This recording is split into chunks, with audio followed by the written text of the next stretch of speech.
Bleav in LA Football podcast. Touchdown Rams! Touchdown UCLA!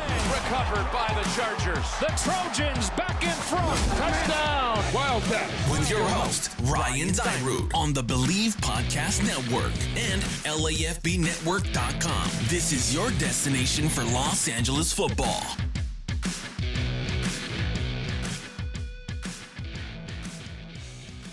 What's up, Los Angeles football fans, and welcome to another edition of Bleav in LA Football. I'm your host, Ryan Dyrud. We are on the Bleav Podcast Network, also LAFBnetwork.com, your destination for your favorite Los Angeles football teams. How is everyone doing out there? Happy Monday, a random rainy Monday. Beautiful day yesterday. Finally got out on the golf course. It's been over a year. Got out there, swung the sticks a little bit. Did not expect rain today. Woke up to that little pitter-patter. Made me real sleepy, wanted to stay in bed longer. I mean, with everything going on, who doesn't want to stay in bed longer? But had to get up, get to work, get recording the show. Got a great show for you. Joined by two great guests today. Fernando Ramirez from NBC San Diego is going to jump on and talk some Chargers with me. And my good friend Brad Madar of the Locked On Rams podcast is going to join me as well. Talk some Rams. Today's episode, I think it's going to be a fun one. We've been seeing a phenomenal documentary over these past, 5 weeks, put on by ESPN called The Last Dance. If you haven't seen it, you have to check it out. This is a football podcast. That's a basketball documentary. It's worth watching, though.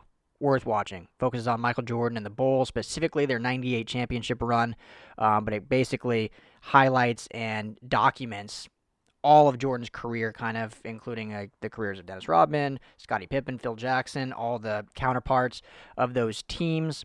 Just very, very well done.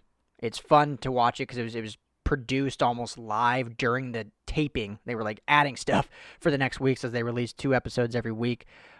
Just super good. Super good. Made me think of all the great football documentaries I've watched, which maybe we'll do an episode dedicated to that. But I thought it'd be fun to kind of coming out now that it's Monday. It ended yesterday. Sunday was the final episode, 10 episodes total.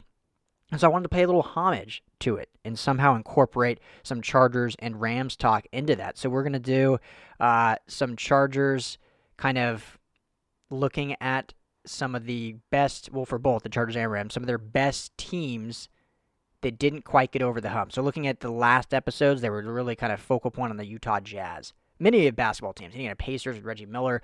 A lot of great teams. The Phoenix Suns with Charles Barkley that didn't quite get over the hump. Part of that was due to Michael Jordan and the Bulls. And then we had, Kobe, Shaq, and the Lakers. Like the past was kind of torched along these great teams. The Celtics of old. But a lot of great teams are in that era that weren't quite able to get over the hump and win. So I want to look at some Chargers and Rams teams that, yes, obviously the championship teams of the Rams, the greatest show on turf. The championship team of the Chargers wasn't a Super Bowl, but the 63 NFL championship are heralded as probably the greatest teams in organizational history. But let's look at the teams that didn't quite win, because there were some good teams, some damn good teams. So Fernando and I talk Chargers with that, and then Brad and I are going to talk Rams with that. Just have some fun with it. Kind of go over the documentary a little bit. It's where we are in the gallows of the offseason. One thing I do want to note that just broke today, Governor Newsom of California did announce that he does expect for professional sports to be able to open in June potentially without fans. Now, I know we want fans, but this is a huge positive from just a few days ago when there was news that there might not be any openings of anything through July in regards to professional sports. And now saying June, potentially reopen just without fans, that means we're on the right path to having an NFL season, which I think we're on that path anyway. The big question was California and LA specifically. If the Rams and Chargers were going to be able to even play in this new Mecca, this beautiful SoFi Stadium, Kroenke's Kingdom, or if they were going to have to play games in Vegas or somewhere else that state had lighter restrictions on stay-at-home orders. Well, this is a good step in the right direction.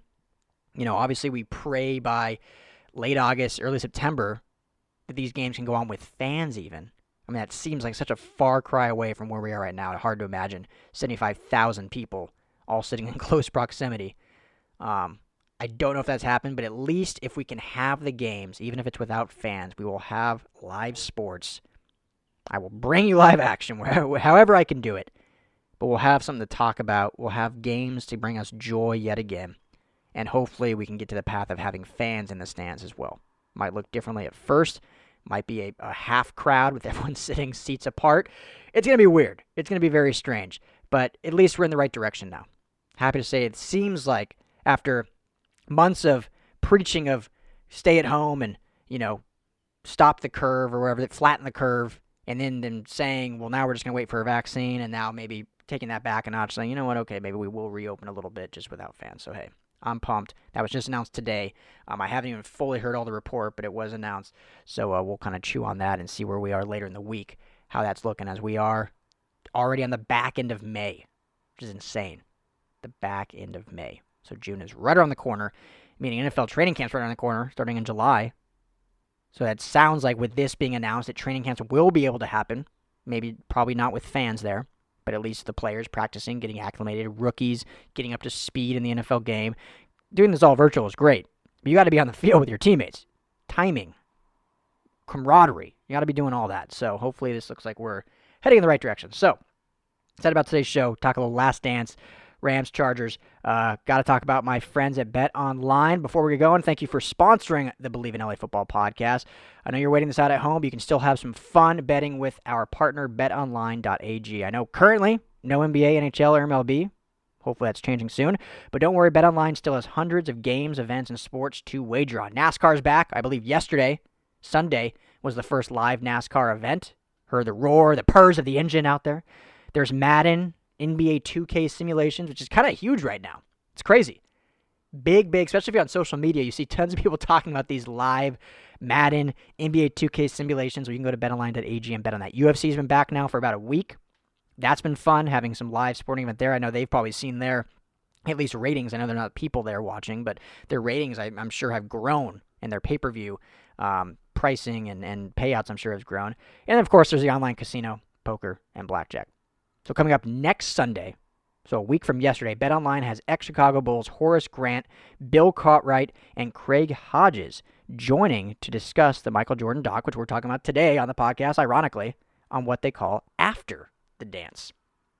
So there's still plenty of fun to be had at betonline.ag, and you got to use my promo code MYPOD100 to receive your welcome bonus on your first deposit. Once again, that's betonline.ag.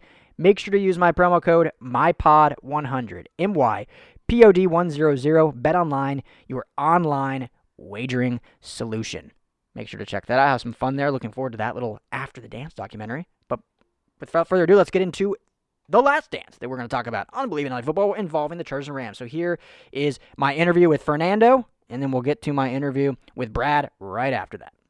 All right, joining me again today on the Bleav In LA Football podcast, good friend of mine, Mr. Fernando Ramirez, sports writer and producer for NBC San Diego. My man, what's going on? Hey, how you doing? I'm glad, happy. It's a bright and beautiful day, so I'm excited. How are you doing? I'm good. Is it raining down there in San Diego? No, it is not. No, it looks like clouds are starting to move down here south, but it's nice. The sun's out, and it's just a nice, beautiful San Diego day. I did see on Twitter that it is raining up there, so I guess you guys aren't having such a beautiful day like we are down here. Yeah, man, it was shocking. I actually went golfing yesterday for the first time in over a year. Courses just opened up, so I got to get out there. I had the itch. Beautiful, 75 sunny, and then woke up today to rain. I had no idea where it came from, but yeah, a rainy day in LA. So should I ask how you did yesterday, or? You know, it's you can, because it's funny. I don't know if this is an old like golfer's term, but sometimes when you take a lot of time off, I don't know if it's like the beginner's luck thing, but you end up playing better the next time you go out. So actually, I had a good round, surprisingly. Like Tiger Woods with winning the Masters, I guess. Yeah, I would never compare myself to Tiger Woods, but we'll go with that. I like that sentiment. There you go. Yeah. Speaking of which, really looking forward to him, Phil, and Tom and Peyton. What is it, next weekend? Oh my God, that's gonna be fun. You know what's funny? I'm not a big golf guy, but just because of the trash talking that Peyton Manning already did the other day, yeah, I'm like, yeah, I definitely have to watch this, because the first time they went at it, it was a little boring. I wanted more trash talking, and then they had Peyton and they had Tom, and I'm like, okay, just because of Peyton, I know it's going to be a lot of trash talking. I don't know if Tom's that big of a trash talker, but I know Peyton is. Yeah. So yeah. I'm definitely excited about that. Hopefully next year we can add maybe a LeBron and Michael Jordan to that, and get even a bigger trash talking party going. Oh, it'd be great. And you know who would be probably one of the best guys to add, and I think he golfs. I don't know how he doesn't talk about it a lot, but Phillip Rivers. I mean, the king of trash talk, right? Oh yeah. That actually would be fun. See, if maybe no Tom Brady, you put Phillip Rivers in there, and Peyton and Phil could just go back and forth with each other. That'd be a blast. Yeah, that'd be a lot of fun. Or you get Rivers and maybe like a defensive back or something, so then they really chirp because they actually have played each other. Well, Chris Harris, the newest Charger, Chris Harris Jr. said that he will miss Phillip Rivers jawing at him, and he said that Phillip would just jaw and jaw all day at him. Yeah. And he's like, dude, I haven't even said anything to you. Why are you coming at me? And so the things it's honestly funny to hear some of these guys talk about the way he went at them. And the way he says it, like now that we're getting some audio clips and stuff, it's not even like hurtful trash talk. It's like kids on a playground. Yeah, no. It's just all playful playground, 3rd grade, 4th grade jibber jabber, literally. Yeah. It's great. So I think him, and maybe we even go way back in time and bring Jay Cutler, do a little Phillip Rivers, Jay Cutler matchup, and relive the early 2000s, or mid-2000s, I should say. That'd be fun. That would be exciting. There was a lot. That time in Charger football was just crazy to see him and Jay Cutler constantly go at it, and Jay would just stand there kind of like, there's nothing I can say. I took the L on this one. Yeah. Well, and that was kind of what Jay was. We're going way off on a tangent here, but that's totally okay. What Jay was known for, just because obviously I lived in Denver at the time and loved the Broncos, he was kind of just this cool, like Jay cool, really didn't care. Like that was kind of what people didn't like about him. He didn't have that fiery demeanor. And then just seeing him just take the heat from Rivers and then sometimes actually jaw back, it was almost, as a Bronco fan, you liked it. You're like, oh, you actually see some emotion from Jay Cutler, but he would never win those arguments. Well, and I'm sure because you guys had John Elway there for so long, and John, you could just show you knew that he had the passion, the love for it, and then you have Jay, who you're kind of like, well, does he care about it? Does he love playing?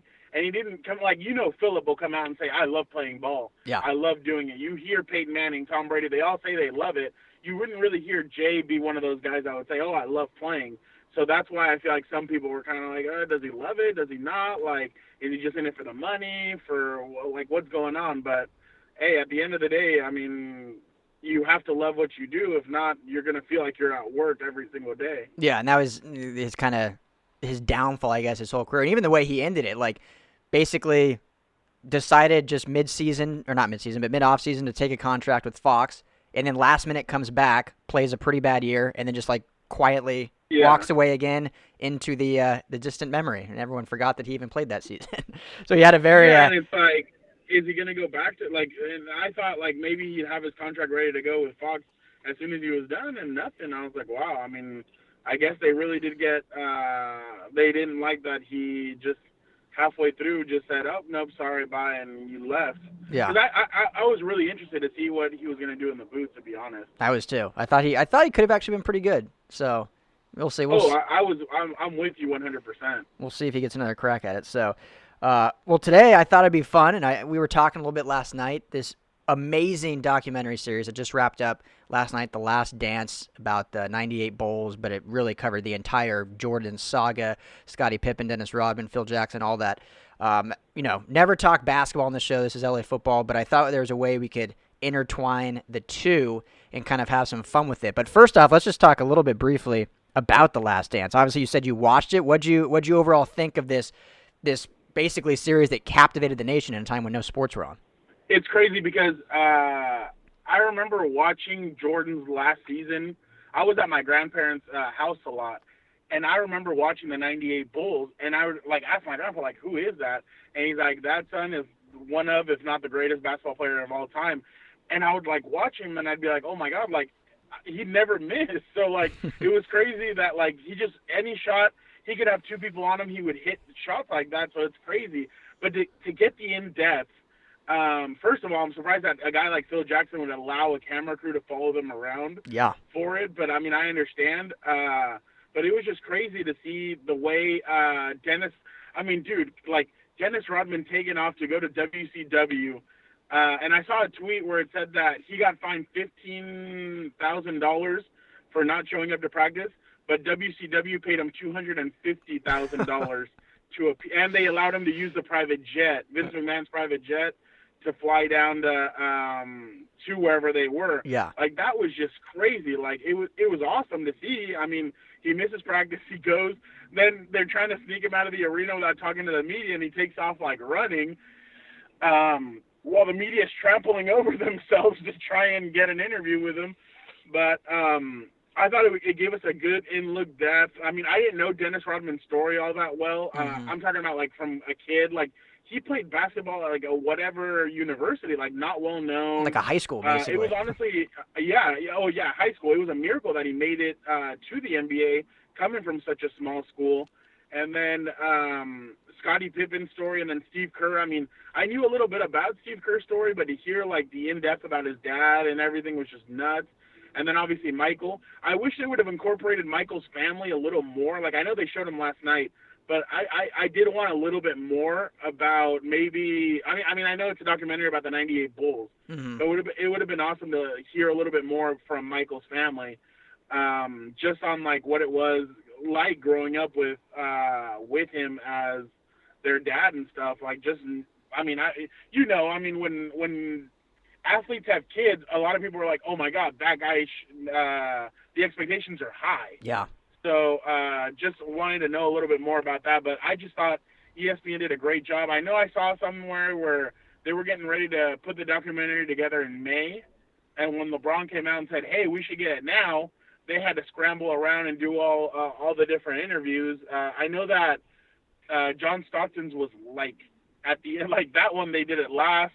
I didn't know that they had asked Karl Malone and he declined the interview. That was really interesting because I would have wanted to have known what Karl Malone said. But my hats off to ESPN. They did a great job with it, putting it together basically last minute.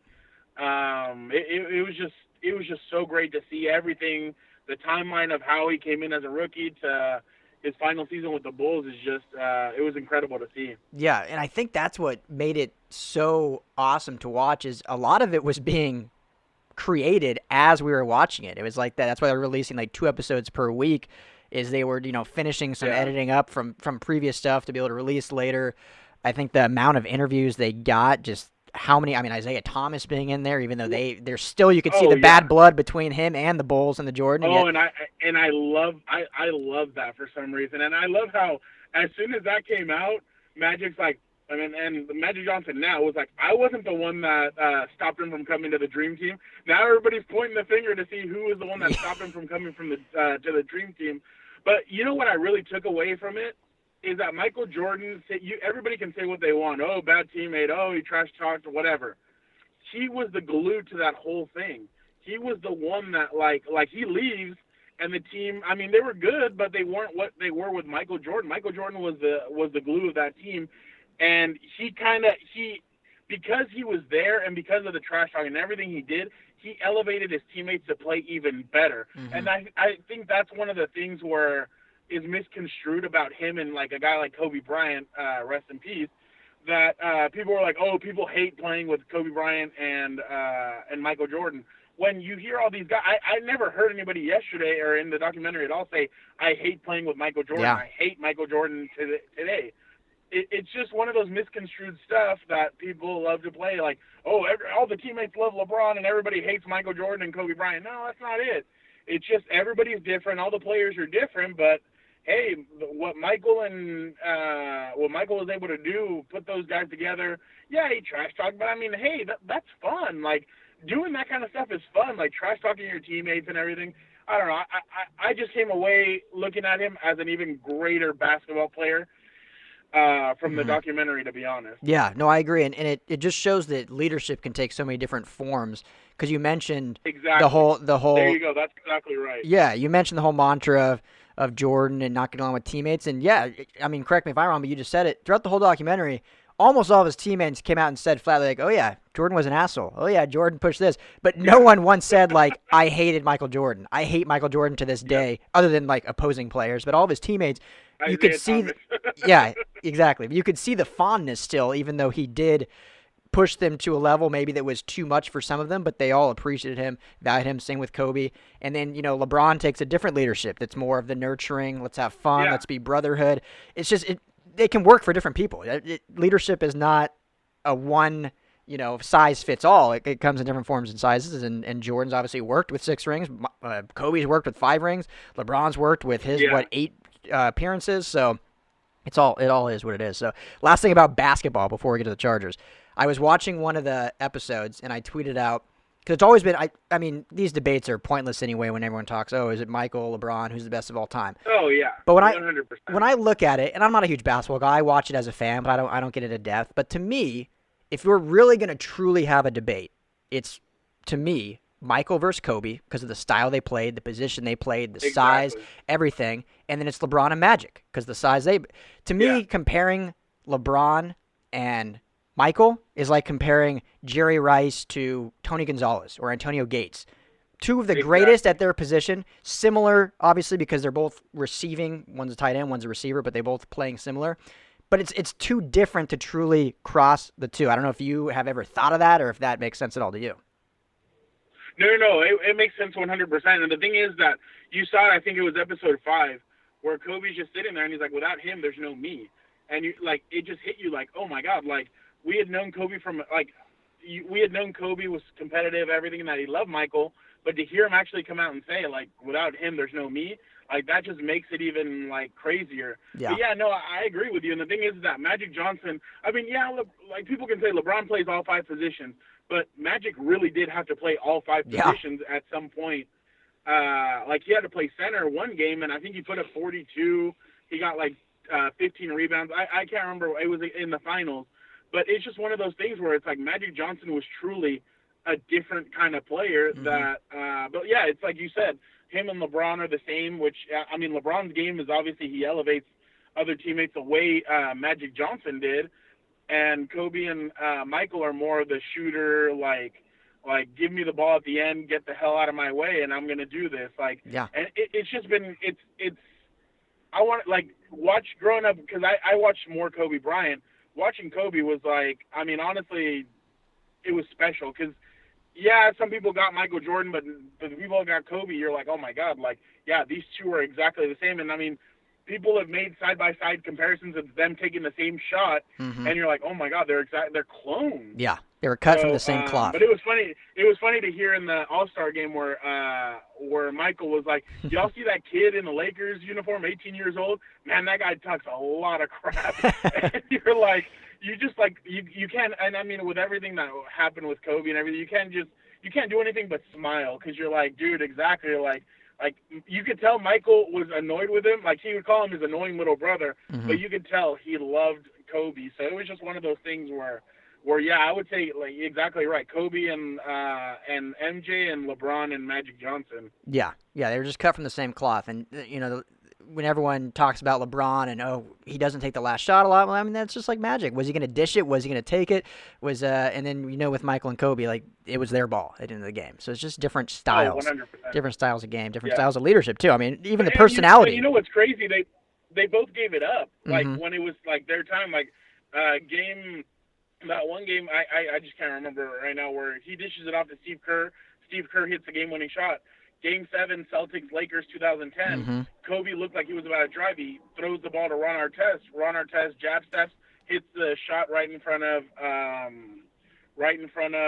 Paul Pierce's face, and they win the championship. So it's guys are going to defer, obviously. So it's not one of those things where the way I like to say about Kobe and Michael Jordan is they'll always make the right decision with the ball when it's there, the end of the game. So that's the way I've always put it. Yeah, they want to take the shot, but at the same time, they're double teamed. I don't see them taking the shot. I see them making the correct call to try and get their team to win. That's what they cared about. They didn't care about stats. They cared about winning championships. Yeah. And, they did it. Yeah, absolutely. Unless it was Kobe's last game against the Utah Jazz where he was just taking every shot, which is... Oh, my God, that was crazy. Which is a great segue. He said, my arms are going to fall off. I felt like my arms were going to fall off after taking so many jump shots. Yeah, it was a great performance and a great segue because we were talking last night, how can we tie in some Chargers talk into The Last Dance? And you were like, well, let's look at the Utah Jazz, who just could never get over the hump. Very similar to the Chargers, who in the Super Bowl era obviously haven't won a Super Bowl. So we thought, let's look at the best 3 Chargers teams that just weren't able to get over the hump. So Fernando, did you want to start off with your number 3 best Chargers team? Or do you want me to lead it off? You know what? It's your show. I'll let you lead it off. Okay. I'm curious if we have the same 3. So hopefully we have a little difference, but I'm curious if we have 3. So I started off with the 94 Chargers. This is the only team that actually went to the Super Bowl, but it wasn't like a super exciting, prolific team. Head coach, probably no one even knows unless they're a diehard Chargers fan, Bobby Ross. You know, the great Bobby Ross. Yeah. But they went 11-5, AFC West champs. They lost the Super Bowl, as mentioned, Super Bowl 29 to the Niners, 49-26. Only 4 Pro Bowlers on the team. Junior Seau was the big one, but their kicker, Carney, Natrone Means, Leslie O'Neal. QB was Stan Humphries, finished the season with a paltry 17 touchdowns, 12 picks. Their leading receiver, Tony Martin, had 885 yards. So it really was just a solid team that was able to get all the way to the Super Bowl. Obviously didn't quite finish it off. But a very good team with not a lot of superstars. But I think they have to be mentioned, being as they were the one team to make it to the biggest game in all of sports. Yeah, no, 100%. That team was – I mean, it just sucks because nobody could beat the 49ers. Yeah. That was Steve Young's 49ers too. So the team was stuck. I remember watching the game now, and you see when he's like, "Get the monkey off my back," because nobody thought he could win like Joe Montana, but that team was stacked. My number 3 team is the 1981 Chargers. Air Coryell Chargers, Kellen Winslow, John Jefferson, Dan Fouts. They had the perfect team to win the Super Bowl. The only thing is they went to the coldest game ever in Cincinnati, where it was below 9 degrees, and I think the wind chill was negative 27. It was crazy. Yeah. It was one of those things where, I mean, they were used to putting up about 400 to 500 yards of offense, and Dan Fouts only threw for 185 yards that game. He had 1 touchdown and 2 picks. It was just the worst game ever. And I remember watching the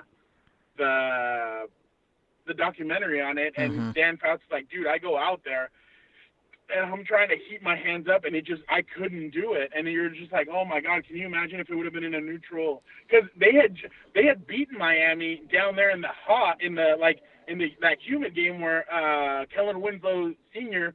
a tight end blocks the game. The Miami Dolphins were trying to tie up the game, and he blocks it, and they end up winning the game.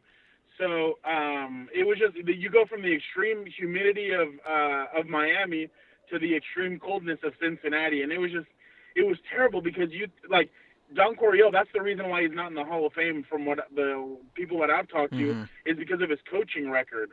But I'm like, he revolutionized the game of football. Like, the tight end position wasn't really, like, they were known more of a blocker, and hey, here, sometimes they'll go out for a pass and maybe catch it, but Kellen Winslow was the first tight end, like, he's the godfather of the tight end position.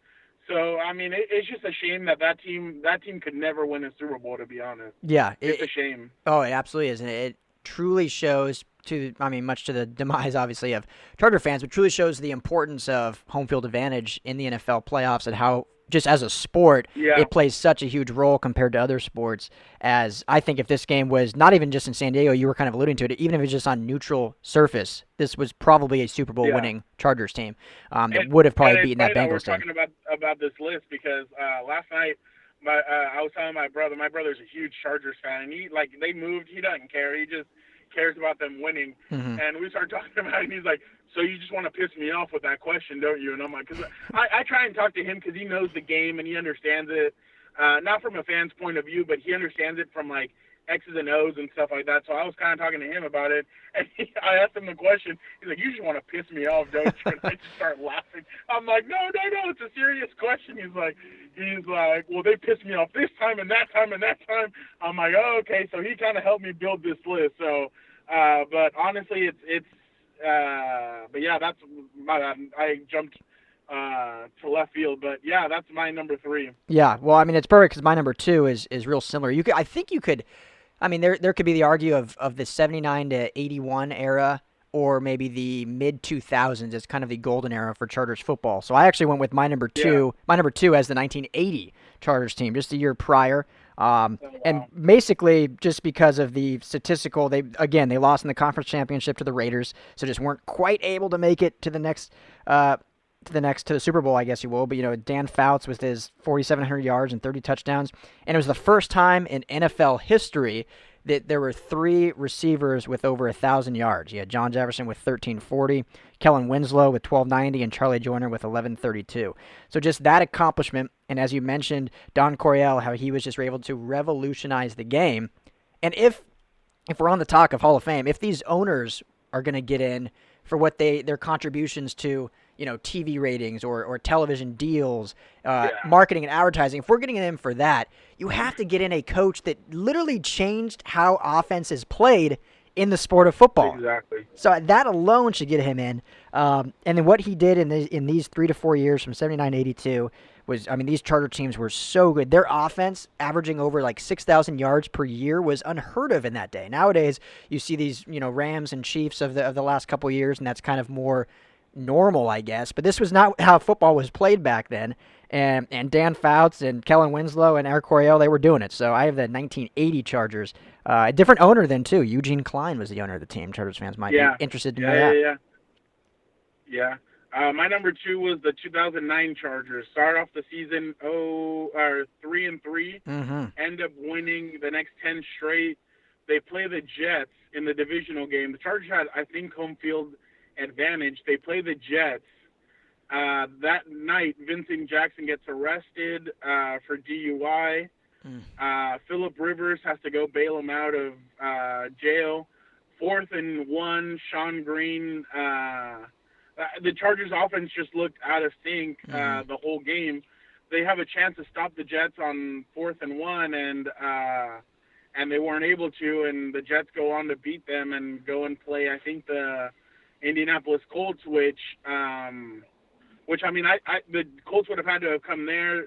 Peyton Manning usually didn't have a good, when he was with the Colts, he wasn't that good against the Chargers, so Chargers probably would have ended up playing, and this would have set up a Drew Brees, Phillip Rivers Super Bowl, which would have been just beautiful to see who could have won. But that year, the Chargers had a good defense, good offense, very good offense, and it would have just been really nice to see Drew Brees, Phillip Rivers Super Bowl, because I would have loved to have seen those two go at it and seen what the outcome would have been. But it was disappointing to see that they were so good that year and they just couldn't get over themselves and get over the hump. Yeah, it's so unfortunate because it seems to be kind of the Chargers' mantra is, almost beating themselves. And you mentioned the night before Vincent Jackson arrests and going. That was what, a Mark Sanchez led Jets team, I believe.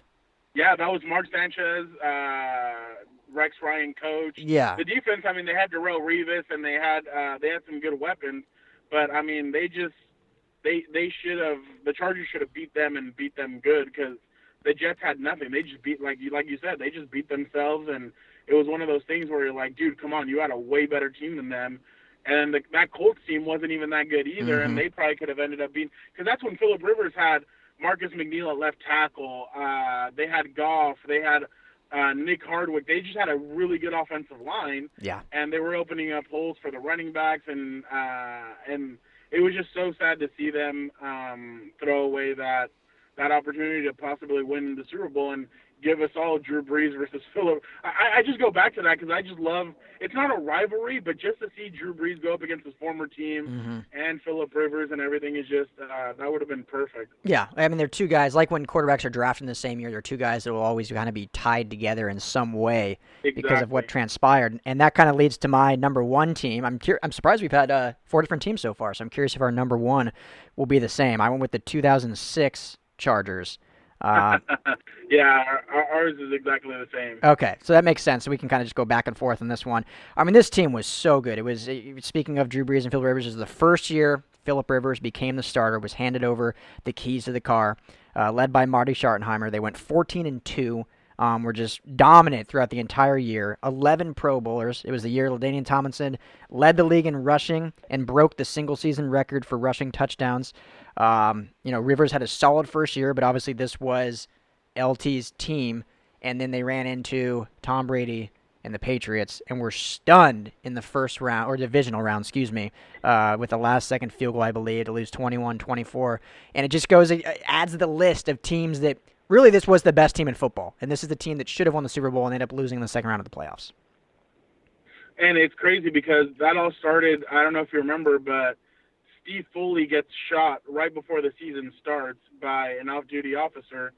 He had and I was looking at this last night, .233 level of alcohol when he got tested. So he was driving and everything, and he was shot by the police officer, off-duty police officer. And he was honestly one of the guys on their defense he was nasty. Mm-hmm. Like this dude, like if he would have played that season, the defense would have been even more stacked. They were led by Donnie Edwards. Yeah. They just had a stacked team all around.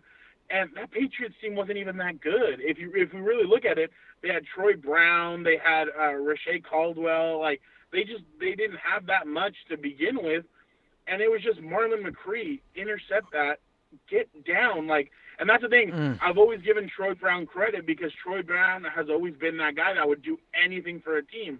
I remember one time, I don't remember when, but he had to play DB. Another time he had to play quarterback because I think the Patriots in the preseason game had lost all their quarterbacks and they didn't want to bring Tom Brady in. So I think he played quarterback, if I don't remember, but he did everything for the team. And he goes up and he pops the ball out of Marlon McCree. It's like, dude, go down. That's why I don't know if you noticed, but now when teams intercept passes and stuff at the end of the games, there's times where guys turn around and they'll tackle their own teammates and tell them get down. Yeah. Just because of Marlon McCree, who tried to, because he did have an open lane. But, dude, you had the game in your back pocket. Just drop down, and that's it. Because they would have played – Indy would have – and Indy thought they were getting ready to come out to San Diego to play them. And I think the Chargers would have handed them a loss, and it would have been the Chargers against the Bears with Rex Grossman. Chargers would have probably beat them up really nice, and they would have won their first Super Bowl. But it's crazy that we talk about this because there was a interview with LT a couple of years ago where he said, if Drew Brees is still our quarterback, we win the Super Bowl. Oof. And I think we would have, he thinks they would have won more than just one if Drew Brees was still the quarterback. And he said it wasn't a knock towards Phillip Rivers. It's that Drew Brees was starting to come into his own, and he was starting to get better and better. And I just think with a veteran quarterback like that, we probably end up winning the Super Bowl. And I remember everybody was like, oh, he's taking a shot at Phillip Rivers. No, it's not that he's taking a shot. He was right. Drew Brees was starting to come into his own. He was starting to get really good. And yeah, he had 2004, they go 12-4. 2005, they go 9-7. Yeah, it was a bad year, but, hey, you regroup, you get better. And, I mean, that team just stacked. Antonio Gates, all these, just really good players. And you're just like, oh, my God, can you imagine if they could have gotten over the hump with that one Super Bowl? I think it would have been great. But I was actually watching that game the other day. I just watched the highlights again, and you could tell the stadium, as soon as the Patriots scored, the stadium just went dead silent. You're like, not again. It was just one of those things where you're like, not and that's honestly kind of been the mantra for them at times, not again. Mm-hmm. Yeah, it seems to be, and yeah, that is so interesting that. Again, not a knock at Rivers, but it's just, Drew Brees was already a veteran considered at that point, 4 or 5 years in the league, and Rivers was essentially a rookie. I know he'd been in the league 2 years after being drafted, but it was his first season playing. So you just have to think that experience goes into so much into a playoff game of that nature, and yeah, we could have seen it. I mean, we could be having this totally different conversation had Drew Brees stayed the quarterback, and that's such an interesting one that would be worth looking into another time perhaps. But No, yeah, and it's crazy because, I mean, everybody thinks, oh, as soon as you come into the NFL, like Drew Brees came in 2001, everybody thought, oh, he'll retire and Phillip Rivers will still have 3 or 4 years left. I think we're looking at Drew Brees and Phillip Rivers could end up retiring at the same time, which is just crazy to me. That just talks about how well Drew Brees has been able to stay in shape. And, I mean, I saw it last year. I've seen it the last few years that they've been with the joint practices. Drew Brees will stretch out for about – he'll get there early and stretch for about 40 minutes. Yeah. And, he does various stretches and this and that, and you're like, oh, my God. And this is just a practice. Yeah. It's just crazy to see his regimen. But, hey, I mean, no knock on Phil. I'm pulling an LT. No knock on Phillip Rivers or anything. But just the way Drew Brees works out and the way he stays determined to be the best that he can be. It's something incredible to see up close and personal. Yeah. Well, and last thing I'll say, I don't think it's a knock on Rivers, who will go down as probably a top 25 quarterback of all time, but we're talking Drew Brees, who's probably a top 5 quarterback of all time. So there's going to be 100%. There's going to be some differences there, and there's going to be some. It's going to sound slighted, but you're comparing one of the greatest ever to one of the best ever. Yeah. Well, man, I appreciate you giving some insight on this little breakdown. So before I let you go, I'm going to put you on the spot here. We didn't talk about this at all. Last Dance, great documentary, basketball documentary. What's your favorite football documentary of all time? On the spot, if you can think of one. Oh my God. Been a lot of good ones. Bo Jackson had a good one. The Miami Hurricanes have had some You great know what? ones. Yeah, I think the U is my favorite one. The U's so good. Just watching, dude, they had Frank Gore, Willis McGahee, and I can't even remember the third running back that they had on that team. And oh man, it's on the tip of my tongue. they had But yeah. Clinton Portis? No. It'll come to me as soon as we stop recording. But yeah, they had 3 probably really, really good running backs. I just can't remember the other one, but they just had everything you want in a team. They had, and they just had a powerhouse. Ed Reed, Ray Lewis, Dwayne "The Rock" Johnson, Warren Sapp. Dwayne Johnson didn't get famous off of his football. He got famous for wrestling and acting and everything. But just to see all the firepower that they had was incredible. Yeah, it was nuts. That was a good one. Probably one of my favorites too. There's been a lot of really good football documentaries out there. So, all right, my man. If I can recommend a basketball one, the Bad Boy Pistons is a very good one too. It's funny. I watched that last week after, episode 8 of The Last Dance. I was still hungry for more sports. So, full disclosure, I don't know if you live with your significant other. Obviously, I'm married with my wife. And so I have very few times when I can really digest a lot of sports. If it's not LA football stuff where it's for work, if it's stuff outside of that, I basically get the hard no. So she was at the hospital for the night. So I took that night to I'm going to pound out as much sports content as possible. So I went on a bender. Yeah. After The Last Dance, I watched The Bad Boys. Then I watched a Dennis Rodman documentary. And then I started watching When the Garden Was Eden about Madison Square Garden. It was an all-nighter for me. So The Bad Boys, though, is a great documentary. That sounds like a great night, too. It was a very pleasant evening by myself on the couch, just watching hours of documentaries. So that's awesome. All right, my man. Hey, well, I appreciate you having me on. Yeah, dude, you're the best. I appreciate you. Stay safe out there, and hopefully we'll be seeing each other in Chargers camp here soon. Okay, perfect. Thank you. Once again, another shout out to my man Fernando Ramirez from NBC San Diego. Thanks so much for joining me. Good stuff.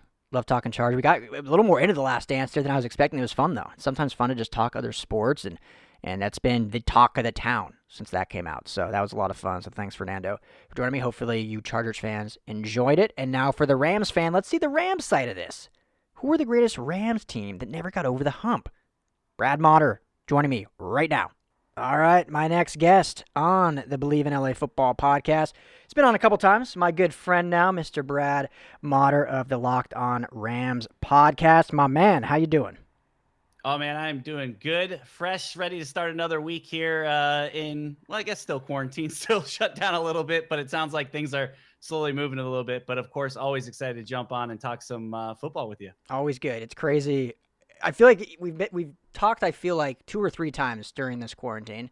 And each time we're like, okay, we think it's probably coming in, and here we are 2 months later, still in it. Exactly. But yet, through this whole process, it seems like every time one of us has a gardener or somebody in the backyard, like doing a lawn mowing or cutting down trees. So things are still busy around us. It's always funny when we get to time to talk. Yeah, and I feel a benefit for both of us. Today it's rainy in Los Angeles, so we should not have any gardening or lawn mowing or weed whacking going on because we got just the pitter patter of the raindrops. So I have to ask you, I won't disclose your location. I don't know how much you talk about that, but have you seen these bioluminescent waves in the ocean here in LA? You know what? I'm actually really bummed, and my girlfriend's going to kill me because she keeps telling me we got to sneak down. I live down in Redondo Beach, and I've seen a lot of this stuff coming from even, south of us in the OC, but I haven't gotten a chance to go down to see if Redondo has it. But now that they're starting to open up beaches here in California, I'm afraid all that stuff's going to go. And I'm wondering if I missed my chance to go see it live in person. But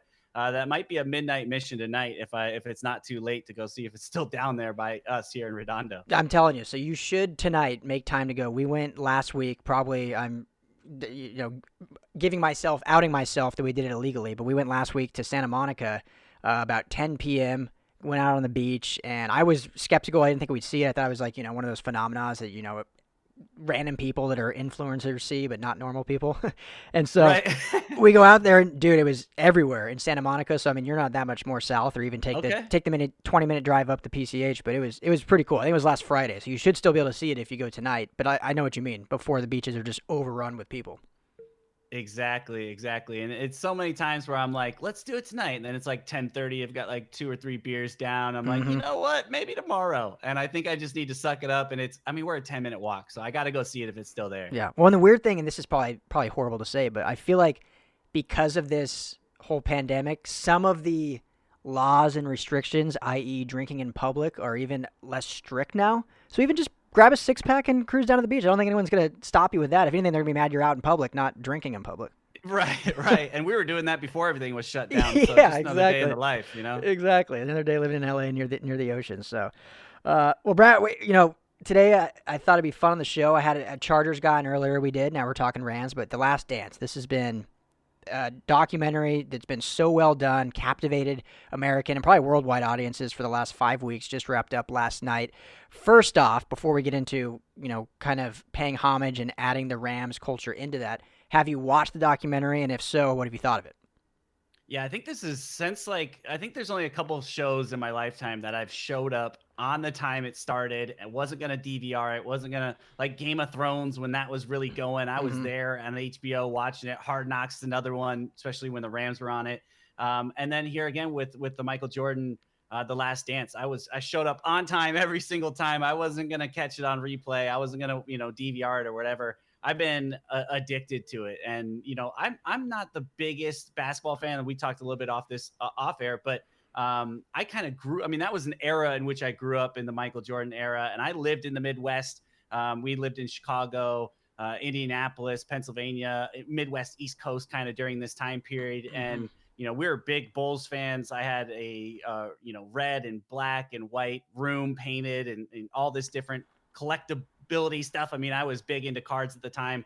And remember even kind of living in Indianapolis when Reggie Miller and the Pacers started getting really hot, watching those two battles. So this kind of brought me back in that childhood of growing up in that era, and remember watching that basketball and being so amazed of it. And then here we are, 20 something years later, and now I'm still amazed by all of it. And then you start to think back, oh, when I was a kid, this is how and it just brought me back. So it was fun watching it, because it was kind of like running down memory lane at the same time. Yeah, I forgot you lived in Chicago in the Midwest. So this probably really hit home for you, as it did for a lot of people. And I think even for people in LA, I want to say it was episode 6 maybe, when Kobe was on it for his short little interviews. And I know that just, I think, struck a chord here in LA, seeing him. Obviously this was filmed right before his horrible death, so that was a cool memento too, but just super well done. And I have to ask, Brad, before we move on, again, I'm not trying to divulge into your private life here, so if you want to, just tell me to stop, or just don't answer the question. But do you currently live with your significant other?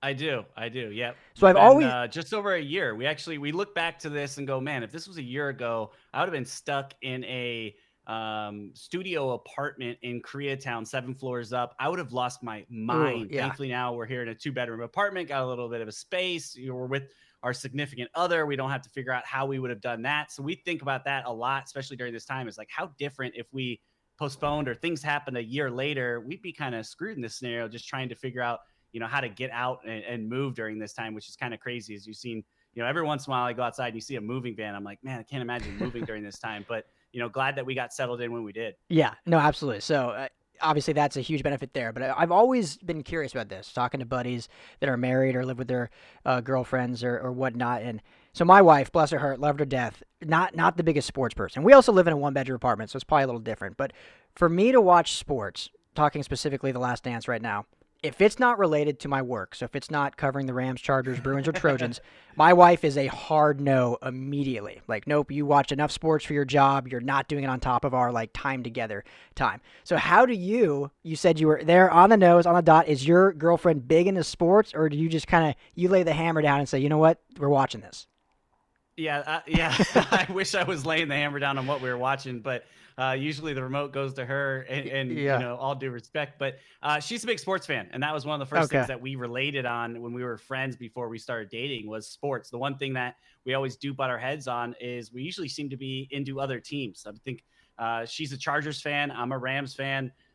Going over to the NBA, she's a Clippers fan. I'm not really a Lakers fan, but I kind of just tease her because that's the fun thing to do here in this relationship. And I don't really have a team. I was always a big fan of the Bulls growing up. And then once Jordan left and that thing kind of went awry and I moved around a little bit and the NBA was built off free agency, you start to get into different players. But, she's a big sports fan. She's really been into this too. And then, I watch enough of those housewife shows and whatever, their Bravo TV shows that I probably shouldn't admit that I watch, but there's a fair trade here. And then when Sunday comes around, on NFL Sundays, we're committed to full football. But I totally get there's times where it's like, really ESPN again. And I'm like, you know what? If you want to watch a Bravo show later, it's ESPN for now. And then, I won't complain too much, even though I do get into those shows as much as I trash them. It's good trash. Oh, they're easy to get sucked into, but yeah, no, I've always been curious because I'm like, man, I have to fight tooth and nail just to get my work done, let alone watch something just for like pure pleasure. So, my wife does like the Dodgers though. She does get behind baseball, which is funny considering that's probably the most boring of all the sports that she would get into that one and want to sit in front of the TV and watch that for 3 hours. But that's another story. So Brad, as we look at the Last Dance, I wanted to look at some of these Rams teams, some of these great Rams teams that, like the Utah Jazz that were kind of epitomized in last night's few episodes, like the Indiana Pacers, like the Phoenix Suns with Charles Barkley, that just were great teams but didn't quite get over the hump. So I thought we would go through, we talked pre-air, we'll divulge that, but go through like 3 teams. Hopefully we have a few different ones in there. They were great Rams teams that just didn't quite make the pinnacle of winning that Super Bowl. So would you like to start or do you want me to start? Yeah, I'll kick this off. Kick it off. I mean, I'll go for the way I have the 3 teams. I'll go in order as far as years go, and I'll go all the way back to 1979, Los Angeles Rams team that got all the way to the Super Bowl. I was actually the first team from Los Angeles with the Rams being that team getting to the Super Bowl. They went 9-7. They were quote unquote the worst team to ever make it to the Super Bowl. That was changed, years later when the Arizona Cardinals and New York Giants went with, I think, the same record or close to. But the Rams only outscored their opponents 323-309 that year. It was the lowest margin of victory of a Super Bowl representative team, but they won the NFC West 7 years in a row leading up to 1979. They went and ended up losing to the Pittsburgh Steelers 31-19 in that Super Bowl. But they beat Dallas and Tampa Bay on their way to get there. Interesting team because, as I mentioned, 7 years running that they won the NFC West. It wasn't probably their best team in that stretch. They had a couple really good teams, even the 1978 team, which I Bleav was like 11-2 or 11-3 or whatever it was. Went on a really good run, but you remember that team getting there, so excited to be there, and they really held that game really close. If you don't remember that Super Bowl, the Rams actually had a lead at one point, and then it was the fourth quarter that they really just kind of things fell apart for them. But the most memorable thing for me is really Jack Youngblood breaking his leg in that Cowboys game, playing in the conference championship, and then in the Super Bowl. Just the toughness of these players back then. But that team, when I'm looking at the history of the Rams, always kind of stands out to me as the team that, got there, just couldn't get it done. And then really the dominance that they had in the NFC West for those 7 years, there were other teams. That was kind of the culmination of all that hard work. It finally got there and they just couldn't do it. And that was really, I Bleav, their last NFC championship back-to-back season wins until the Rams obviously did it here under Sean McVay not too long ago. So they went a long time for going back-to-back after those 7 seasons. But that's one of the first ones that jumps out to me. Heartbreaker, obviously, Pittsburgh Steelers. We know how many Super Bowls they have, 31-19. The Rams lose a 9-7 record that got them all the way there. A tough, gritty team.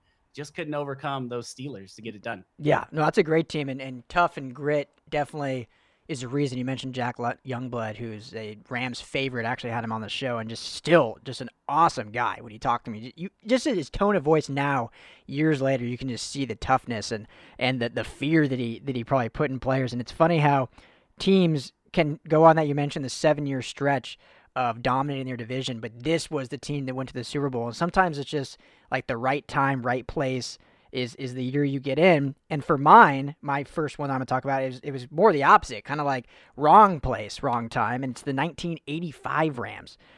John Robinson was the head coach. It was the 40th season in LA. They went 11-5, so had a very good year. NFC West champs. I'm going to put you on the spot real quick. Any guess on who the quarterback was that year, Brad? Oh, my gosh. If you don't know, there's no way you'll guess it. Well, the only way I do know is actually because this is one of my teams as well. So I had to go looking it up. Okay. And it was was it Brock was the quarterback, right? Dieter Brock. Dieter Brock. I was trying to scrape for his first name. I have Brock down here, but I couldn't remember. Dieter Brock. So known as the old rookie, because at the time, it might still even be held today, but he was the oldest rookie in NFL history at 34 years old to become a starter. Not glorious stats, 2,600 yards, 16 touchdowns, 13 interceptions, but did lead this Rams team to the playoffs, obviously a division win. They went and beat the Cowboys in the divisional round. And then why I kind of said it was the wrong place, wrong time is because this is the 85 Rams, who then had to go against the historic 85 Bears in the NFC Championship, who really put a beat down on them 24-0. But if not for that Bears team, this may be a Super Bowl champion winning team, because we saw what the Bears did in their Super Bowl as they just dismantled New England. And that could have been the start of the Rams dominating New England instead of the opposite. Maybe we would have saw that something different, this what-if factor. But it was a good team. Eric Dickerson was on that team. He sat out the first 2 games, but still finished with over 1,200 yards, 12 touchdowns. So a team worthwhile to think of, one that's probably forgotten by most Rams fans, but a very, very good in the annals of Rams history. Yeah, to add a couple things there. I mean, that's a team that went 11-5, and you mentioned Dickerson sat out the first 2 games because of his contract dispute. You also touched on that he, had over 1,200 yards in just the games that he did play. He also set an NFL record in the postseason, 248 yards he put on the Cowboys in their game to get to play the Bears. They won that game 20-0. And you mentioned that Bears dominant defense from going from 248 yards the previous matchup. Dickerson then went for 46 rushing yards in the game versus the Bears.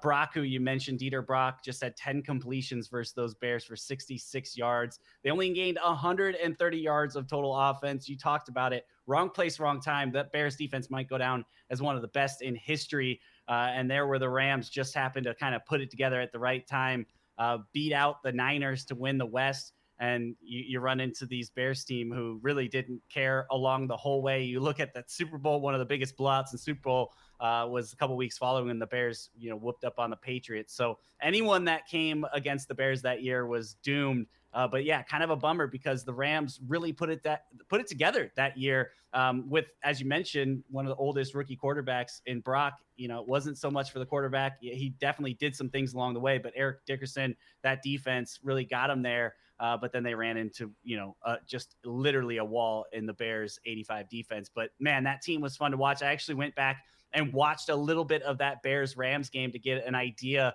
And first you're looking at the turf that they're playing on, and you're looking at anytime you're getting taken down, it's like you're falling into a cement, wall on the ground, and seeing how hard these guys were hitting and the style of football that was going on. And it was a physical game. Just kind of, I went through about 15, 20 minutes of it. But man, the Rams had a chance. I think it was late in that first half in that game where they had a chance going in to score, mismanagement of time. And then basically there was a controversial play that ended the half. The Rams coming out of that halftime just didn't have anything going, but really good team. Just couldn't get out of the way of that 85 Bears. Yeah. I mean, everyone likes to talk about destiny, and that Bears team seemed one destined for greatness to do that. And I think you can look at, okay, well, what if the Rams had a different quarterback, had it not been Dieter Brock, first year in the NFL, first and only year in the NFL, played in the CFL 10 years prior. If they had one of their great quarterbacks of past or one of their great quarterbacks coming in the future, could it be a different story? But I just think that Bears team was just too damn good to get past, and the Rams put up as good of a fight as they could have and had a good year, and we'll stay on this list in infamy as one of the top teams to not get over the hump. So you said that was your second one as well? That was, yeah. Perfect. So then I'll just lead into my second one. And this one, maybe it's some recency bias. I mean, maybe it's if you look over all the great Rams teams, there's a lot of good ones, some in the 60s and stuff, but especially some when they first got here to LA with, Bob Waterfield and all those great players. But I'm going to go with the 2018 Rams because I think this team was just really, really good. They went 13-3. We obviously know how the season ended, losing to New England. But they had 4 Pro Bowlers, 2 first-team All-Pros in Todd Gurley and Aaron Donald. Jared Goff put probably together so far in his young career his best statistical season, almost 4,700 yards, 32 touchdowns, only 12 picks. I mentioned Gurley, who had over 21 total touchdowns. It's kind of when we really saw the McVay era begin, if you will. I know he coached the year prior, and they turned the team around, but then this is where the team supplanted themselves as an LA staple and as an offensive kind of juggernaut, which we since saw kind of take a downturn, but hopefully they'll get back to that point. But just really the culture around this team, the culture around Sean McVay, I think alone kind of puts this team in a league of their own, just how they meant to the league at the time, what they meant to LA at the time. That game against the Chiefs on Monday Night Football will probably go down as one of the greatest NFL regular season games of all time. So you can't take a team off a list when they have a greatest game of all time. So this 2018 team, great, fell flat in the Super Bowl, unfortunately. Had there been a few calls go their way, had there been a few, better calls made by McVay, had there been a few non-drop passes, we could be talking about a very different story here, but unfortunately fell 10-3, and they'll go down as one of the best teams not to win it all. Yeah, I mean, it's tough because I almost picked that one too because of, you mentioned some recency bias, but it is the most recent one in our mind. And you look at that team and you talked about how Sean McVay turned it around and got them into that, caliber of team that they put up an amazing offense that year. And then sometimes you need a little luck to go your way to win a championship. And you saw that in the New Orleans game, obviously the big no call that you could probably do a whole episode on that alone. But the Rams found a way to get it done, to get to that point. And then you look at a few of those plays that you mentioned, the Brandon Cooks drop in the end zone. If Jared Goff sees them a second earlier, there's that holding penalty. I Bleav it was in the second half where Todd Gurley rips off 15 yards. It comes back for some holding. There's a few plays you could look in that game that were big momentum changers. Jared Goff going out of bounds, not getting the late hit. That one maybe a little questionable. I like that they let him play a little bit, but as tight as that game was officiated at some points. And then also, the play calling, not getting Todd Gurley involved. And that was the beginning of the knee gate in a sense, we kind of had a little bit leading into it with the 2 weeks of press, but definitely as we saw him only get 2 carries in that first half, it started to really pick up again. And the Rams just didn't look like they did the whole season coming to that game. That goes back to even what we saw on The Last Dance, as you heard Reggie Miller talking about, we were the better team, I think, but that championship playoff experience for the Bulls really paid forward. And I think that was so much the case for the New England Patriots. They've been there. They knew how to handle some of those situations a little better than the Rams that were just kind of getting back there, with those guys for the first time. So those things do play off big when you look at, winning a Super Bowl. But man, that's a bummer because you see it. And so many people to this day, the 3 points and all this, and you look and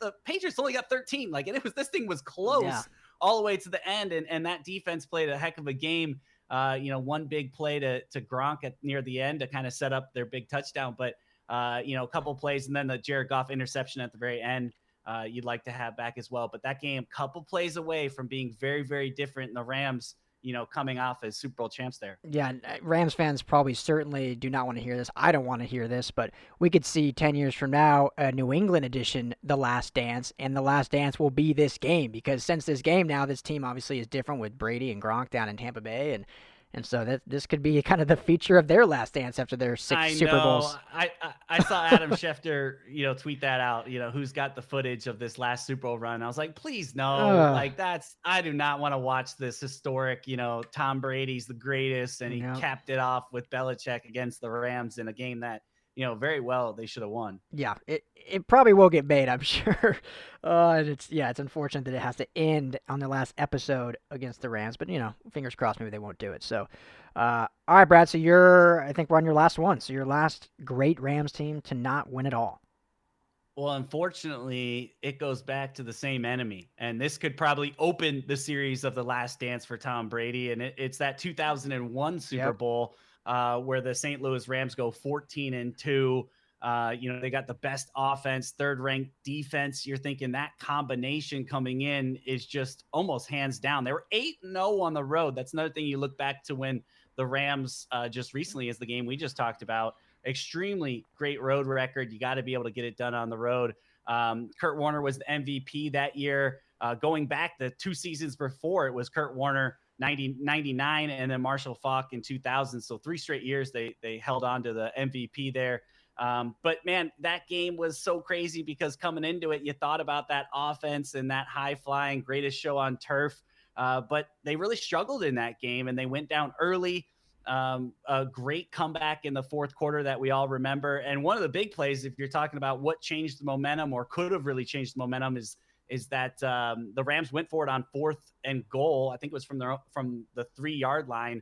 Kurt Warner scrambles outside, fumbles the ball. Patriots pick it up, and you think the game's over. And then you realize there was a holding on defense. Bring it back. The Rams get a couple more cracks at it, make this thing interesting. But this was the first time that realized you can't give Tom Brady a minute plus. I think it was about a minute and 30 that they gave back to him once they tied the game at 17 apiece. And it's funny. That was another one that I watched recently in the past couple of days. And it's kind of famously John Madden on the call is saying, well, I think the Patriots need to take a knee and take this thing into overtime and just be safe.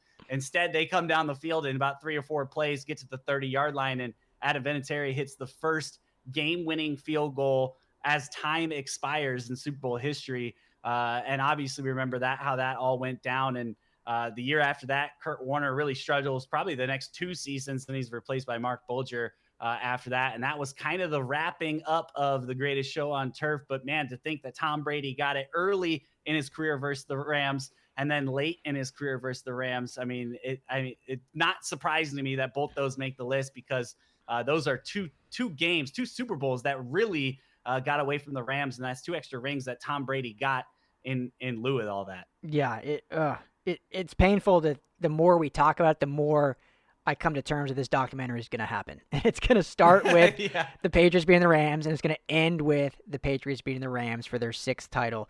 There's just too many similarities to what we just watched on The Last Dance and too many storylines with, obviously I won't even go into all that. But yeah, this is my team too. I mean, this is obviously got to be one of the greatest teams of all time in the entire league to not win it all. I put them top 10 of some of the best teams out there. I think even back to college, when you look at that 05 USC Trojans team that was just dominant and then lost in the championship game to the Texas Longhorns, a team that just had so many superstars, 7 Pro Bowlers, what they were able to do on offense, the defense that was really bad the previous year. They won the Super Bowl in 99. They had kind of a downtrodden year in 2000 and then came roaring back in 01, and it was a lot due to this redefined defense where they brought in Lovie Smith from Tampa Bay to kind of remake this defense. They brought a lot of great free agents in. They got good draft picks. Archuleta, not David Archuleta, he was a singer. Adam Archuleta, who they transformed from linebacker to safety, and he was very instrumental in this team. So they kind of transformed their identity while still keeping the greatest show on turf. You mentioned Kurt Warner still winning the MVP.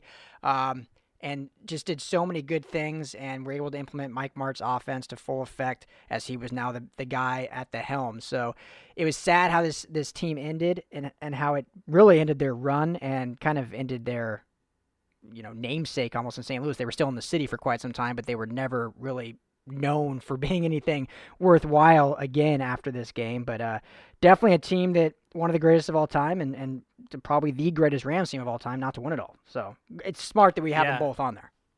Exactly. And it's crazy because of their run they had there, and the Rams have just been in really good Super Bowls. I mean, think about coming down to that tackle at the 1-yard line just a few years previous to that and being able to get their championship then. So the one thing is you hope for these Rams in today's era is that they get a chance to go back, within the next handful of years, because that team had an opportunity to get there a couple times before things kind of blew up. But now you're looking at the Rams team as Todd Gurley's leaving and Cooks is leaving and a handful of members on the defense. And you're thinking, man, did our window open and close that fast for us not to get another crack at it? We'll find out here in the next couple of years what they can do under Sean McVay and Les Snead bringing in some talent. But that's the one downfall about the 2008 team is just the chance that they didn't get it, or the opportunity or the understanding they didn't get a chance to go back and get another crack at it. Like many of teams, you only get, you'll hear many of players say, you go a whole career and you get a small opportunity, a small window to get there. You better make it worth it. Hopefully the Rams get that, second crack under McVay at that Super Bowl. Yeah, maybe it'll be the opposite effect. They win in 99 and then lose in 01. Maybe this time they lose in 18, win in 2021. So we'll hope for that. And that's the crazy question too. Is like, for the Rams, it's like you want to beat the New England Patriots, but Tom Brady's not there. So do you still want to beat the Patriots under Bill Belichick, or now are you still hunting Tom Brady? Is it Tampa Bay you want to knock off now? Obviously, I think for the old timers and everybody that's watched this team for a long time and say, hey, bring on the Patriots. We just got to beat them. But it is interesting that empire of Tom Brady and Bill Belichick being kind of broken up now. The meaning of it, maybe not as much. Of course, obviously, you get a chance to raise that Super Bowl trophy. You're going to love it regardless. But kind of interesting that duo is no longer together, and the Rams really don't have full revenge factor if that's an opportunity. Yeah, it kind of goes back to the chicken and the egg argument, the Bill Belichick and Tom Brady argument. Who's more important to their respective organizations, which we'll truly see play out this year, seeing how either Tampa does or New England does. So certainly be fun to watch. But Brad, this was fun. Thanks for talking some Last Dance and putting some Rams spin on it. Anytime, man. That documentary was so fun, and it's really ESPN's got a lot of work to do. I know they've got a full slate of some things coming up, but they always knock it out of the park, and that was fun, just reliving and being able to throw a little Rams twist on it was also fun. So I appreciate you having me on and being able to have this conversation. Absolutely. And before I let you go, I'm going to put you on the spot here. We just talked Last Dance, basketball. Me and you are both football guys. Do you have a football documentary that is one of your favorites that you kind of go back to all the time? Or do you just basically watch a wide range of them? A lot of good ones out there. You got the Bo Jackson one, the U. Yeah, I'm running through my E60. You know what I really like, even as we kind of mentioned him here today, was and I'm trying to remember the actual title of it, and it was the Pony Express. Yep. With Eric Dickerson and that whole crew that they had down there, just kind of understanding how the money worked back then and some of the the signing bonuses with college, and realizing that pay for play was happening long before we were even born, and just the amounts that were given and how it was worked about, and then kind of the process of how dominant they were running the football. And then you saw some of that coming into the NFL and who Eric Dickerson was as a person. But that might be my favorite one I can think of off top of the head. But I'm a documentary guy, so if you got any sports documentaries I haven't heard of, I'm always open ears to kind of plugging those on and running through any of those. Yeah, no, me too. And yeah, that's a great one. I love Elway to Marino. I don't know if you've seen that one. Yep. About the 83 draft. And then kind of an underrated one that's just more interesting. It's kind of fascinating about this person's story, and it's Run Ricky Run, about Ricky Williams and his, run through the NFL, and then now his stint with marijuana and like his life. I mean, this was obviously years ago when the film was made, but his life kind of after football. So that was kind of a fascinating look at his life. Yeah, a lot of those ESPNs got their hands on, man. They are good at putting those together. Yes. So, Brad, you're the man. Appreciate you as always. Where can everyone find you at? Yeah, hit me up on Twitter, LA_Rambling Bear, Locked On Rams, the show account. You can find us on Spotify, iTunes, Google Podcasts, Himalaya, anywhere where you download a podcast. We're doing it 5 days a week over on the Locked On Podcast Network. All right, Brad. Appreciate you as always. Stay safe, healthy, and we'll talk soon, all right? All right, my man. Take it easy. Huge thanks to Brad the Bear Madar from Locked On Rams. Always fun talking to him. I've been on his show a few times. It's great to just get, networking in this LA football market with a bunch of different Chargers guys and gals, a bunch of different Rams guys and gals, and just able just to talk football across all of our platforms. I think in this content industry, so many people want to think of like themselves. How can I build my brand, get my face in front of so many people, which of course is the name of the game. But in doing so, they almost put down other brands, other content creators, other podcasts, other websites. And in reality, we're all in this together, and there's plenty of people to consume content. Right now, even we're lacking content. So we need to kind of, help each other out and collaborate as much as we can, which I think is so much fun to do, having these other podcast hosts and beat writers and stuff like that, we can promote your brand a little bit. You're going to come on my brand. We're going to promote ours. Hopefully the listener is the number one key and you enjoy what we're putting out. So that was fun with Brad, looking at the Rams. Greatest teams to not, I guess, win the Super Bowl, get over the hump, whatever you want to call it. But hope you enjoyed today's episode, if I can speak. It's been a long one already. Everyone, I hope you're staying safe, healthy. I think we're getting on the other side of this. We're getting close, I hope. Certainly hope so. I went to look at the bioluminescent lights out in Santa Monica last week. I believe, don't quote me on this. I think the beaches were still closed. So maybe we were not supposed to be out there, but there was no fences. We weren't like climbing fences or anything. We walked out to Santa Monica. There's a bunch of people out there. This was like 10 o'clock at night. By a bunch, I mean we were all, socially distant, physical distance. So, we were doing our part, but there was people out there and looking at these lights and sitting there with my wife, and we were with two other friends. And it really felt like things were getting back to normal. Maybe it was just being out of the house, being on the beach, something that California and LA is what we're known for. It's seeing this kind of phenomena happening with the blue algae and this beautiful, just blue light as the waves are crashing in. We're trying to take pictures. We're all just kind of in awe talking about it. It just felt a little bit normalcy. Something that simple, that small, sitting on a beach 10 o'clock at night, looking at the waves. So I think we're close. Stay positive. Try to help someone today that you didn't help yesterday. Stay safe, stay healthy. Thank you so much, and make sure to keep listening to the Bleav in LA Football podcast. We'll talk to you guys all on Thursday.